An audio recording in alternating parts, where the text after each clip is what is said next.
விடுவிடுவெனவே வாலிப மனது விண்வெளி விண்வெளி ஏறும்.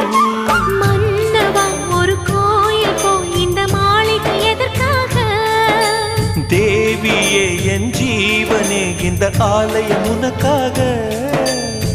வானில் ஒரு புயல் மழை வந்தால் அழகே என்னை எங்கனம் காப்பாய். கண்ணே உன்னை என் கண்ணில் வைத்து இமைகள் எனும் கதவுகள் அடைப்பேன். சத்தியமாகுமா?